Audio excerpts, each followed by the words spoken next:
우리 사랑하는 전국교회 성도 여러분, 한 주간 평안하셨습니까? 또 사모하는 마음으로 예배 자리에 나오신 여러분들에게 또 하나님의 귀한 은혜가 임하기를 간절히 소망합니다. 오늘은 이제 또 히브리서 강의 18번째 시간, 또 본문 말씀으로 더욱 그리하자라는 제목으로 함께 은혜를 나누고자 합니다. 또 18주 동안 이렇게 말씀을 전하는데요, 말씀을 전하는 저도 힘들고 또 준비를 하면서 성도님들은 얼마나 힘들까. 그래서 제가 하나님께 한번 물었습니다. 하나님, 왜 히브리서를 묵상하게 해가지고 이렇게 저도 힘들고 성도들도 힘들어하는 것 같은데 왜 그렇습니까? 그러니까 하나님께서 한마디 하시더라고요. 네가 똑바로 준비하면 될 거 아니냐. 모든 것은 저의 잘못입니다. 혹시 또 히브리서 말씀이 너무 어렵다, 좀 지루하다 라고 이렇게 생각하시는 분이 계실지 모르겠지만, 또 이렇게 쭉 이제 설교를 한번 들으시고 또 다시 한번 또 히브리서 말씀을 여러분들이 스스로 한번 묵상하면 또 분명히 더 큰 깨달음이 있을 줄 믿습니다. 이제 어려운 부분은 이제 다 지났습니다.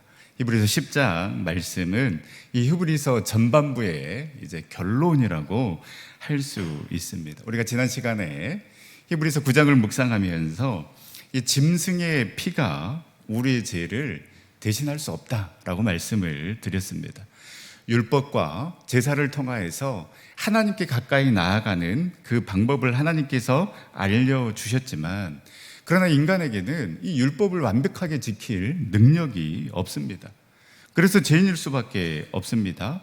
그 죄값을 치러야 하는데, 예수님이 오시기 전에는 짐승이 죄값을 담당했습니다. 그런데 이 제사도 한계가 있습니다. 왜냐하면 이 제사를 계속해서 반복해야 되기 때문입니다. 그럼 어떻게 해야 합니까? 죄 없는 자가 한 번에, 그리고 단번에 완벽한 제사를 드려야 하지만이 이 죄의 문제와 이 제사의 문제가 해결이 됩니다. 오늘 10장에서는 이 다시 한번 율법과 제사의 한계를 이야기를 하면서 그에 반해 예수 그리스도께서 그러면 어떠한 제사를 드리셨는가, 그리고 예수 그리스도를 믿는다라면 우리는 어떠한 삶을 살아가야 하는가, 이 히브리서 10장 오늘 우리가 읽은 본문에서 이야기하고 있습니다. 이 이야기를 한 다음에 우리가 너무나도 잘 아는 히브리서 11장, 이제 믿음장으로 넘어가게 되는데요, 우리를 위해서 새롭고 산 길을 열어놓으신 그 예수 그리스도와 함께 믿음의 길 우리가 걸어가야 되지 않겠느냐. 그러면서 그 믿음의 길을 먼저 걸어갔던 그 믿음의 선조들의 그 믿음과 신앙을, 그 삶의 이야기를 하면서 그 예수 그리스도를 포기하려고 했던 그 믿음의 사람들에게 끝까지 믿음의 길을 걸어가자라고 격려하고 있습니다. 오늘 우리가 읽지는 않았지만 이 히브리서 10장 앞부분에 말씀드린 것처럼 율법과 제사의 한계에 대해서 분명하게 다시 한번 이야기하고 있습니다. 10장 1절 말씀입니다. 율법은 장차올 좋은 일의 그림자일 뿐이요 참 형상이 아니므로 해마다 늘 드리는 같은 제사로는 나오는 자들을 언제나 온전하게 할 수 없느니라. 그렇습니다. 율법과 제사 모두 그림자일 뿐입니다. 완벽한 제사였다라면 매일매일 제사를 드릴, 짐승을 잡을 필요가 없었겠죠. 그래서 2절에도 이야기를 합니다. 이 단번에 정결케 되는 일이 없었기 때문에 계속 제사를 드렸던 것이며, 이는 계속해서 죄만 생각나게 할 뿐이며, 결정적으로 4절 말씀에 기록된 것처럼 황소와 염소의 피가 능히 죄를 없이 하지 못하기 때문에 구약의 율법과 제사는 한계가 있으며 장차올 좋은 그 예수 그리스도의 그림자일 뿐이다 라고 분명하게 이야기하고 있습니다. 그러면 이를 해결할 수 있는 방법은 무엇입니까? 예수 그리스도밖에 없습니다. 그래서 하나님께서는 하나밖에 없는 독생자 아들 예수 그리스도를 이 땅에 보내십니다. 그리고 예수 그리스도는 그 하나님의 뜻에 순종합니다. 그렇다면 왜 예수님께서는 굳이 사람이 되셔서 몸을 찢고 피를 흘리셨을까요? 10절 말씀입니다. 이 뜻을 따라 예수 그리스도의 몸을 단번에 들이심으로 말미암아 우리가 거룩함을 얻었노라. 하나님의 뜻을 따라 예수 그리스도는 단번에 자신의 몸을 들이심으로 우리가 거룩함을 얻었습니다. 그리고 12절에 오직 예수 그리스도는 죄를 위하여 한 영원한 제사를 드리시고 부활하셔서 하나님 우편에 지금 앉아 계십니다. 그래서 결론적으로 18절 말씀에 이것들을 사하였은즉 다시 죄를 위하여 제사 드릴 것이 없느니라. 죄 없는 예수 그리스도께서 이 땅에 오셔서 우리의 죄를 대신 짊어지고 한 번에 완벽하고 온전한 제사를 드려서 이 죄의 문제와 제사의 문제를 해결하시고 다시는 이 죄를 위하여서 짐승을 잡는 피해 제사를 드릴 필요가 없도록 우리에게 은혜를 베풀어 주셨습니다. 특별히 10절 말씀을 우리가 다시 한번 기억할 필요가 있습니다. 이 10절 말씀을 다시 한번 보면 이 뜻을 따라 예수 그리스도의 몸을 단번에 들이심으로 말미암아 우리가 거룩함을 얻었노라. 예수 그리스도께서 당신의 몸을 단번에 들이심으로 말미암아 우리가 거룩함을 입었다라고 이야기하고 있습니다. 이 거룩함을 입게 된 것, 우리가 거룩해진 것, 의로워진 것은 내가 뭔가 선을 행했기 때문이 아니라 내가 선행을 베풀어서 내가 노력해서 얻게 된 것이 아닙니다. 따라서 이 거룩함을 얻었다는 것은 우리의 행위에 초점을 맞춰져 있는 것이 아니라 우리의 신분과 지위가 완전히 달라졌음을 이야기하는 것입니다. 다시 말하면 하나님께서 성도를 부르신 것은 영원한 대제사장과 왕으로서 부르신 것인데 예수 그리스도를 믿고 그 예수 그리스도를 주로 고백한 성도들은 그에 합당한 신분과 지위를 얻었다라는 것입니다. 그래서 우리는 베드로전서 2장 9절 말씀처럼 왕 같은 제사장이요 거룩한 나라요 그의 소유이 된 백성이 된 것입니다. 여러분, 이 은혜는 단지 우리가 성도로서 행동이 부족하다고 해서 실수한다고 해서 사라지는 것이 결코 아닙니다. 여러분, 왕자가 있습니다. 이 왕자는 다소 미흡한 행동과 처신을 한다 하더라도요 그 신분을 빼앗기는 것이 아닙니다. 동시에 그가 왕자처럼 행동하기 때문에 왕자가 된 것이 아니라 왕자이기 때문에 왕으로서의 연습을 하는 것과 마찬가지입니다. 내가 거룩하게 돼야지, 내가 의롭게 돼야지라고 생각하면 복잡합니다. 해야 될 것, 하지 말아야 될 것 너무나도 많습니다. 그러면서 우리는 따져 물을 수 있습니다. 왜 이걸 해야 되지? 이렇게 살아가는 게 정말 지금 이 시대에 맞는 삶인가? 이렇게 살아가서 정말 우리가 이 세상 가운데 살아남을 수 있을까? 라고 이렇게 스트레스만 받고 또 그것을 지키지 못한 나 자신에 대해서 실망할 수밖에 없습니다. 그래서 여러분, 우리는 이 뭔가를 해야 한다라는 두잉의 의미가 아니라 이 거룩한 백성, 내가 왕 같은 제사장이구나, 이 비잉의 존재의 의미를 가지고 살아가다 보면 여러분, 바라보는 것이 달라지고 생각하는 것이 달라지고 행동하는 것이 달라지게 됩니다. 여러분, 인간은 자기 존재의 상태를 거슬러서 행동할 수 없습니다.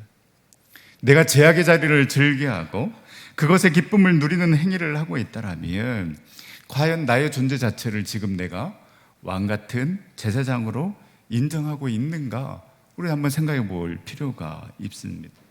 왕자가 왕자처럼 행동하기에 왕자가 되는 것이 아니라 왕자이기 때문에 그 왕으로서의 행동을 연습하는 것처럼 저와 여러분들이 그 예수 그리스도로 말미암아 이미 거룩함을 입은 존재임을 우리가 고백하고 확신함으로 이제는 왕 같은 제사장으로서 그 거룩한 삶을 연습하는, 그 거룩한 삶을 살아가는 저와 여러분들의 삶이 될 수 있기를 간절히 소망합니다. 자, 그러면 이 예수 그리스도가 자신의 몸을 단번에 온전한 제물로 완벽한 제사를 십자가에 드림으로 말미암아 우리는 어떤 은혜를 누리게 되었는가? 이 은혜를 힘입어서 우리가 거룩한 삶, 믿음의 삶을 살아갈 수 있게 되는데요. 우리 히브리서 10장 19절 20절 말씀을 우리 다 같이 다시 한번 읽도록 하겠습니다.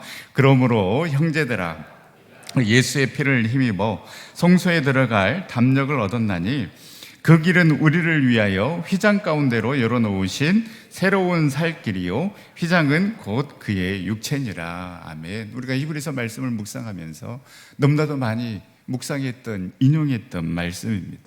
너무나도 중요한 말씀입니다. 여기에서 성소는 지성소를 이야기합니다. 그런데 이미 우리가 계속해서 말씀드린 것처럼 이 지성소에서 하나님의 임재를 경험하는데, 이 하나님의 임재를 경험한 사람은 대제사장, 그리고 1년에 한 번 신분의, 시간의, 장소의 제약이 있었던 곳입니다. 그런데 예수 그리스도의 피를 통해서 우리가 이 지성소에 들어가 하나님을 담대하게 만날 그 은혜를 누리게 되었다는 것입니다. 어떻게 이 은혜가 우리에게 임하게 되었는가? 성소와 지성소를 가로막고 있는 그 휘장을 찢으심으로 말미암아 우리에게 그 하나님을 만날 수 있는 길을 열어놓으셨는데, 바로 이 휘장이 예수님의 육체라고 말씀하고 있는 것입니다. 놀라운 비밀이요, 영적인 통찰력입니다. 예수님께서 십자가에 달리셔서 그 당신의 육체를 찢으실 때에 이 휘장 또한 마태, 마가, 누가, 요한복음에 휘장이 찢어졌다라고 기록하고 있습니다. 그래서 이 휘장이 찢어져서 이제는 대제사장만이 1년에 한 번 들어가는 것이 아니라 그 예수의 피를 믿는 자들이라면 누구나 들어갈 수 있는, 그래서 누구나 그 하나님을 만날 수 있는 그 은혜를 우리에게 허락해 주신 것입니다. 사랑하는 전성교회 성도 여러분, 여기에 우리의 살 길이 있는 줄 믿습니다. 여러분, 우리는 늘 고민합니다. 걱정합니다. 염려합니다. 우리의 살 길이 어디에 있는지, 우리의 살 길이 무엇인지, 내가 과연 직장에서 어떻게 살아남아야 하는지, 사업하면서 이것을 과연 언제까지 해야 하는지, 내 자녀의 살 길이 무엇인지, 그래서 어떻게 진로를 정하고 어디 학교를 보내야 할지, 미래를 생각하며 앞으로의 내 살 길이 무엇인지 우리는 고민하며 그 나름의 해답을 가지고 움직이면서, 그런데 정작 우리를 살릴 수 있는 그 새로운 길에는 전혀 관심이 없습니다. 새로운 그 살 길을 예수 그리스도께서 당신의 육체를 찢으심으로 말미암아 우리에게 열어놓아 주셨는데, 우리는 그 길을 가려고 하지 않습니다. 그 길에 관심이 없습니다.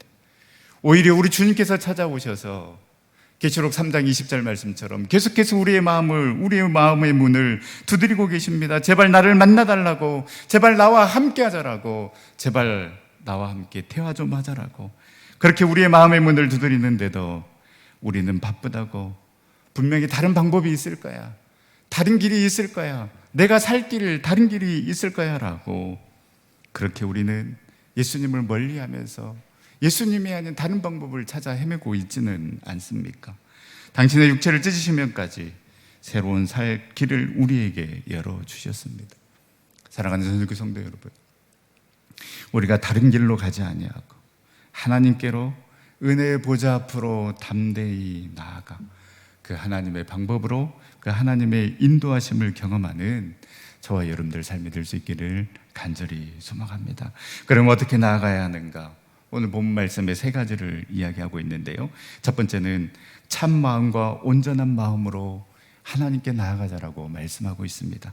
22절입니다. 우리 22절 말씀 다 같이 함께 읽겠습니다. 우리가 마음의 뿌림을 받아 악한 양심으로부터 벗어나고 몸은 맑은 물로 씻음을 받았으니 참 마음과 온전한 믿음으로 하나님께 나아가자. 아멘. 구약의 제사는 짐승이 대신해서 피를 흘림으로 죗값을 대신해 준 것이지 우리의 속마음을 깨끗게 하지는 못했습니다. 그러나 예수님의 보혈의 피는 우리 마음의 뿌림을 받았기 때문에 우리는 정결하여져서 그 하나님 앞에 나아갈 수 있게 된 것입니다. 그래서 우리는 참 마음과 온전한 믿음으로 하나님께 나아가야 합니다. 이 참 마음이라는 것은 그 언어 그대로 직역하면 거짓 없는 마음, 그리고 진실하고 충성된 마음을 이야기를 합니다. 이 온전한 믿음은 충만한 믿음, 부족함 없이 정말 그 100% 확신으로 가득 찬 믿음을 의미합니다. 우리가 참 마음으로, 그 순수한 마음으로 우리 주님을 예배하고 주님을 사랑하고 주님을 따를 수 있기를 간절히 소망합니다. 참 마음이라는 것, 여러분 조건이 없는 그러한 마음을 말합니다. 여러분 조건이 많은 관계는 사랑이라고 할 수 없습니다. 여러분, 우리 주님은 우리에게 모든 것을 내어주셨는데 우리는 계속해서 너무나도 많은 조건을 달고 주님을 믿고 있지는 않습니까? 내가 승진하면, 내가 성공하면, 내가 합격하면, 내가 대박 터뜨리면, 내가 안정되면, 여러분, 우리가 하나님과 협상하는 것이 아니라 정말로 참 마음으로, 정말로 그 순수한 마음으로 어떠한 조건도 없이 평생 감사하며 평생 우리에게 베풀어 주신 그 은혜에 기억하며 정말로 그 순수한 마음으로, 그 때묻지 않는 마음으로 늘 하나님께 나아가는 저와 여러분들의 삶이 될 수 있기를 간절히 소망합니다. 또한 우리는 온전한 믿음으로 나아가야 합니다. 이것저것 해보고 그리고 마지막에 어쩔 수 없이 하나님께 나아가는 것이 아니라, 이 온전한 믿음이라는 것은 하나님밖에 없습니다, 주님 없이는 나 살아갈 수 없습니다라는 그 온전한 믿음, 충만한 믿음으로 우리가 하나님께 나아가야 하는 것입니다. 어떤 사람이 산길을 가다가 미끄러져서 낭떠러지에 떨어졌습니다. 다행히 그 절벽 중간에 자라고 있는 소나무 한 그루가 있어서 거기에 매달리게 되었습니다. 그래서 그 간절한 마음으로 위를 쳐다보며 살아야 하기에 있는 힘을 다해서 고함을 지릅니다. 사람 살려주세요. 거기 누구 없습니까? 제발 살려주세요. 하나님이 살아계시면 저를 좀 구해주세요. 그래서 그 절벽 위보다 더 높은 하늘에서 목소리가 들리는 겁니다. 네가 잡고 있는 그 나뭇가지를 놓아라. 이렇게 음성이 들리는 겁니다. 그래서 이 사람이 물었습니다. 누구십니까? 라고 이렇게 물으니까 나는 네가 방금 구해달라고 요청했던 하나님입니다. 그 사람이 잠시 고함을 멈추고 생각을 했습니다. 그리고 위를 보고 다시 한번 외쳤다고 합니다. 거기 하나님 말고 누구 다른 분 없습니까? 여러분, 온전한 믿음이 있어야 우리는 하나님을 온전히 신뢰하고 순종할 수 있는 것입니다. 자꾸만 내 뜻에 맞지 않는다고, 내가 원하는 방법이 아니라고, 거기 하나님 말고 다른 분 없습니까? 그렇게 외치면서 새롭고 살 길을 열어주셨는데 자꾸만 다른 길로, 다른 방법으로 나아가고 있지는 않습니까? 내 삶의 주인이 하나님이시기 때문에, 나를 가장 잘 아시는 분이 우리 주님이시기 때문에 온전한 믿음으로 하나님께 나아가는, 그 하나님의 인도하심을 경험하는 저와 여러분들의 삶이 될 수 있기를 간절히 소망합니다. 두 번째는 소망을 굳게 잡고 하나님께 나아가자라고 권면합니다. 23절에 또 약속하시는 님 믿으시니 우리가 믿는 도리의 소망을 움직이지 말며 굳게 잡고, 구원받는 그 성도로 살아가기 위해서, 우리가 하나님께 나아가기 위해서 믿는 도리의 그 소망을 굳게 잡는 일이 필요합니다. 이 소망을 굳게 잡을 수 있는 근거는 약속하신 이가 미쁘시다라는 것입니다. 이 미쁘시다란 말은 신실하다라는 말입니다. 변함이 없다라는 의미입니다. 하나님은 신실하신 분이시기 때문에 우리는 하나님께서 약속하신 그 소망에 우리의 영혼의 닻을 내릴 수 있는 것입니다. 그러니 그 하나님께 소망을 두고 그 하나님을 굳게 붙잡고 요동하지 말자라고, 흘러 떠내려가지 말자라고 이야기하고 있는 것입니다. 여러분, 이런 표현은 이 히브리서 전체에 이미 우리가 묵상했듯이 여러 번 나옵니다. 히브리서 3장에 예수 그리스도를 깊이 생각하라고 말하면서 히브리서 3장 6절에 소망의 확신과 자랑을 끝까지 잡으라고 이야기를 합니다. 그리고 3장 14절에서는 시작할 때에 확신한 것을 끝까지 견고히 잡고 있으라고 이야기를 합니다. 그리고 히브리서 4장 14절에서도 우리에게 큰 대제사장이 계시니 승천하신 이 곧 하나님의 아들 예수시라, 우리가 믿는 도리를 굳게 잡자라고 이야기를 하고 있습니다. 그래서 여러분, 구원받는 성도는 소망을 견고히 붙잡아야 하는 것입니다. 변치 않는 소망인 것입니다. 미쁘시고 신실하신 하나님이시기 때문에 우리가 하나님께 소망을 두고, 변하는 것에, 가변적인 것에 우리의 소망을 두고 거기에 희망을 두고 살아가는 것이 아니라 그 변치 않는 분, 늘 우리와 함께 하시는 분, 그래서 미쁘시고 신실하신 그 하나님께 소망을 두고 그 하나님을 굳게 잡고 이 소망으로, 그 소망의 길을 걸어가는 저와 여러분들이 될 수 있기를 간절히 소망합니다. 세 번째는 사랑으로 서로 돌아보며 모이기를 힘쓰면서 하나님께 가까이 나아가자라고 권면하고 있습니다. 24절 25절 말씀입니다. 서로 돌아보라는 것입니다. 고난이 있고 핍박이 있기 때문에 더 움츠러들고 위축될 수밖에 없습니다. 그런데 오히려 그럴 때이기 때문에 서로 돌아보아서 사랑과 선행으로 격려하라고 권면하고 있는 것입니다. 나 혼자의 힘으로는 쉽게 지칠 수밖에 없고 포기할 수밖에 없습니다. 여러분, 운동도 어떻습니까? 혼자 하면 포기할 때가 참 많습니다. 내일 하자, 다음에 하자. 그러나 여러분, 함께하는 사람들이 있으면 어떻습니까? 서로 격려하면서 서로 힘을 주면서 더욱더 효과적으로 할 수 있는 것처럼 여러분, 우리의 신앙생활도 마찬가지입니다. 나 혼자 하면 편하게 잘할 수 있는 것처럼 보이지만은요, 그러나 나 혼자 신앙생활하면 지칠 수밖에 없습니다. 여기서 격려라는 말은 강한 자극을 의미합니다. 서로가 함께 격려하면서, 즉 강한 자극을 주면서 믿음의 길을 걸어갈 수 있도록 그렇게 서로 도전도 받고 격려하고 위로하고 기도도 하면서 25절에 모이기를 피하는 어떤 사람들의 습관과 같이 하지 말고 오직 권하여 그날이 가까움을 볼수록 더욱 그리하자라고 권면하고 있습니다. 모이기를 피하는 어떤 사람들의 습관이라고 했습니다. 여러분, 습관은 반복을 통해서 얻게 되는 그 고정된 의식 상태를 말합니다. 한 번, 두 번 빠지다 보면 여러분 무의식 중에 습관이 되는 것입니다. 처음에 빠지면 불안하고 죄송하고 하나님 앞에 부끄럽지만, 그러나 여러분 계속해서 빠지다 보면 오히려 안 나가는 것이 편해집니다. 교회에서 드려지는 예배, 그리고 여러분 교회에서 모이는 그 모임을 줄여가고 있다라면 여러분 분명히 우리의 신앙에 틈이 생기고 있는 것입니다. 정신 차려야 합니다. 예배에 더 열심을 내야 합니다. 모임에 열심을 내야 합니다. 서로 모이면 서로에게 격려가 되고 도전이 되는 것입니다.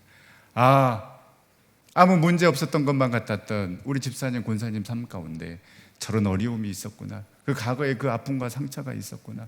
그런데 그 어렵고 힘든 그 시간들을 하나님 바라보면서 이겨내며 여기까지 오셨구나. 도전이 되고 격려가 되고 위로가 되는 것입니다. 그 유혹 속에서도 믿음을 지키게 되는 것입니다. 서로가 서로에게 경계가 되고 자극이 되는 것입니다. 사랑하는 전성교회 성도 여러분, 격려와 위로가 필요한 때를 살아가고 있습니다. 이러한 때 우리는 더욱 그리해야 합니다.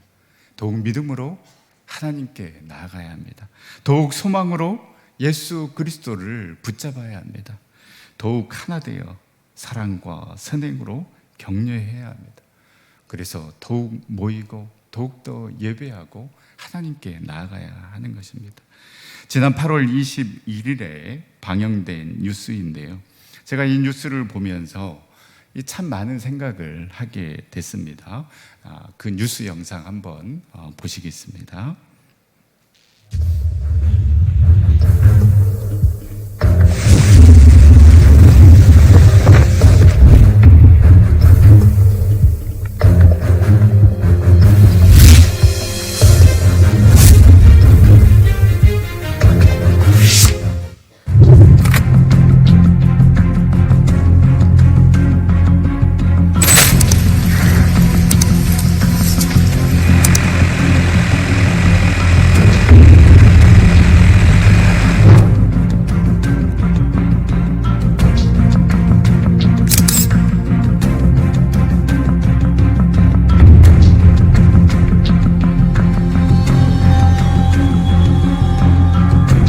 We didn't have any messages or any warnings at all that the fire was coming until the police officer was actually in my neighborhood.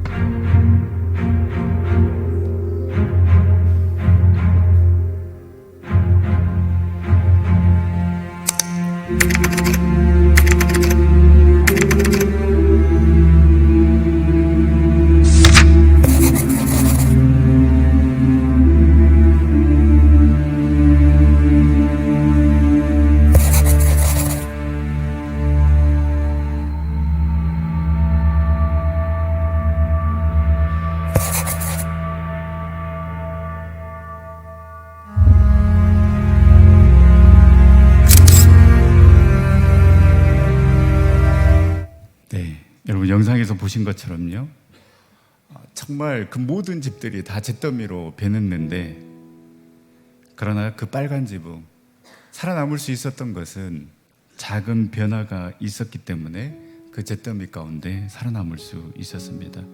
여러분, 우리의 삶도, 영적인 삶도 마찬가지입니다.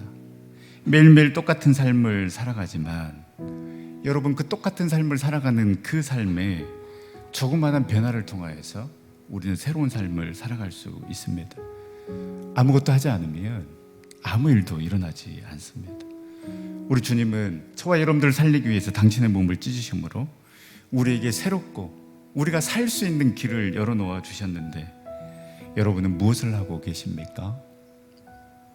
하루에 말씀 한 장이라도, 하루에 5분 기도라도, 일주일에 한 번 우리 온 가족이 모여서 가정 예배라도, 이제는 내가 예배 시간에 지각하지 않고 10분 아니 5분이라도 일찍 와서 예배를 기대하는 것이라도, 내가 다른 것은 못하지만 교회 청소라도 한번 해보고 있노라고, 이젠 내가 구역 모임에 나가서 내가 한번 교제해 보겠노라고, 이젠 내가 주님 앞에 정말 정성스럽게 예물을 드려보겠노라고.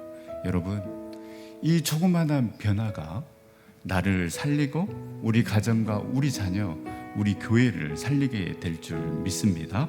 이 조그마한 변화를 통하여서 여러분, 더욱더 믿음으로 하나님께 나아가고, 더욱더 소망으로 그 예수 그리스도를 붙잡고, 더욱더 하나 되어서 사랑과 선행으로 격려하며 믿음의 길 걸어가는 우리 전생의 모든 성도님들이 다 될 수 있기를 간절히 소망합니다. 우리 시간 함께 찬양하며 기도의 자리로 나아갈 때에 여전히 힘든 일이 있고 우리 앞에 어려움이 있지만은, 그러나 그 온전한 믿음으로 우리 주님께 맡기고 그 소망을 가지고 우리 주님과 함께 이 길 걸어가게 하여 주시옵소서. 날마다 힘을 얻어서 우리 주님과 동행하는 삶 살아가게 해달라고 우리 주신 말씀 기억하며 함께 찬양하며 기도의 자리로 나가도록 하겠습니다.